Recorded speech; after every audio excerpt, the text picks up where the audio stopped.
request, now can I please request Shri Chandramouli Shukla sir to kindly felicitate Shri.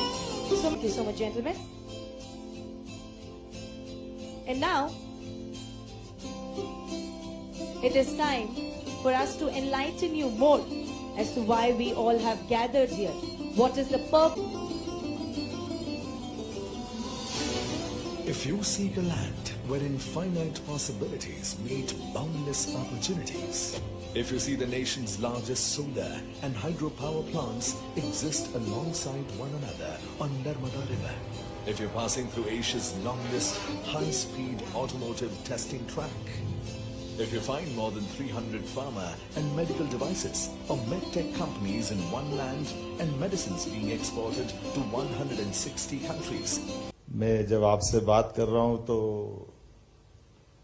आज के इस बदले हुई परिस्थिति में यशस्वी प्रधानमंत्री की तरफ भी हमारा ध्यान जा रहा है और जिस प्रकार से यशस्वी प्रधानमंत्री के नेतृत्व में 10-11 साल में जिस परिस्थिति में देश पहुंचा है, आज के इस दौर में जब मैं बेंगलोर में आकर आपसे बात कर रहा हूं तो यहाँ के इस दौर में सिलिकॉन वैली में होने वाले इस कार्यक्रम में मंच पर भी सारी हस्तियां दिखाई दे रही और आप सबसे भी निवेदन कर रहा हूं।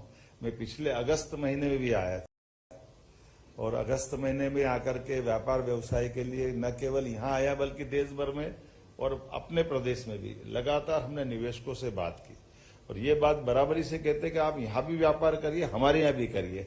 ऐसा मत करो कि यहाँ ताला लगा दो और हमारे यहाँ चलो। यहाँ भी करना है, ये भी बढ़ाना है और वहां भी आना। जितनी सरकार की व्यवस्था हो सकती, जहां जहां कर सकते हो, उन सारी बातों के लिए चलना। और ये तो हमने समझ लिया कि मेड इन इंडिया का क्या महत्व है, हमको मालूम है। हमारे मेड इन इंडिया के आप बताओ कितनी सारी बातें हुई। तो ये जो आज के दौर में जिसका महत्व है, मैं मान के चलता हूँ। रेडीमेड गारमेंट्स लगा करके IT तक, रियल एस्टेट से लगा करके एनर्जी तक, सभी प्रकार के सेक्टर में। और आप में से भी कई लोगों ने हमारे यहाँ GIS में भी भाग लिया होगा, पहले में बीच में आए होंगे। हमने हमारी पॉलिसियों को भी और सरलीकृत किया है और व्यवस्थाओं को सुधारा है। और उसी प्रकार से जो जो आपके मन में शंका होगी, जो जिस प्रकार से भी जुड़ना चाहें, मैं आज के इस हमारे इंटरेक्टिव सेशन में खास करके इन्वेस्टमेंट के लिए जो अपॉर्चुनिटी बनी हुई मध्य प्रदेश में, उसके लिए पुनः दोहराने आया हूं कि जो पॉलिसियां हमारी बनी हुई है, उन पॉलिसियों में तो हम दे ही रहे हैं।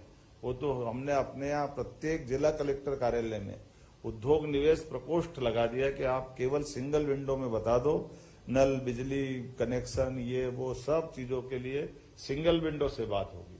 और उसके बावजूद भी अगर बड़ा इन्वेस्टमेंट लाते तो CCIP के माध्यम से जो मंत्री नहीं कर पाएंगे, वो मुख्यमंत्री के लेवल पर हम आपके लिए तैयार है कि जो आपके लिए निवेश के प्रस्ताव आए, सरकार के मुखिया होने के नाते से हर प्रकार से व्यापार व्यवसाय को प्रोत्साहन देना, ये हमारी नीति है। और खासकर उद्योग और रोजगार का वर्ष हमने डिक्लेयर किया है। इसलिए उस तरह से बढ़ते हुए पर्याप्त लैंड बैंक है, बिजली तो सरप्लस है। हमारी बिजली से तो दिल्ली की मेट्रो चल रही है और कई राज्यों को बिजली मिल रही है। हमारे ऐसे कई प्रकार के अलग अलग चीजों का एक बहुत अच्छा हमारा अपना भंडार भी है। हमारे लिए पिछली बार के 2 साल 4 साल पुराने सरकार तो हमारी 1.25 साल की हुई है, लेकिन 5 साल पहले, 10 साल पहले कई कारण से जो हमारा बैकलॉग था, विभिन्न प्रकार के निवेशकों को देने वाला सारा पैसा, लोग आश्चर्य करते, हमने DBT के माध्यम से सिंगल क्लिक से 1 साल में 5,300 करोड़ रुपया उनके खाते में वापस पहुंचाया, जिसको जब जब हमने कमिटमेंट किया था, जो हमारी देनदारी थी, वो सब देने लगे।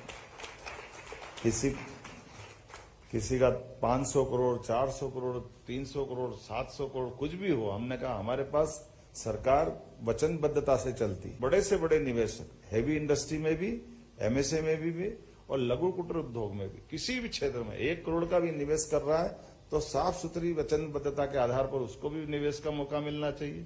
और बड़े से बड़ा भी आए, उसके लिए भी बराबरी से बात करते हुए सरकार सबको प्रोत्साहन देगी। एक बार जो मध्य प्रदेश आता है वो मध्य प्रदेश का हो जाता है। मैं आपको निमंत्रण दे रहा हूं। बहुत बहुत धन्यवाद।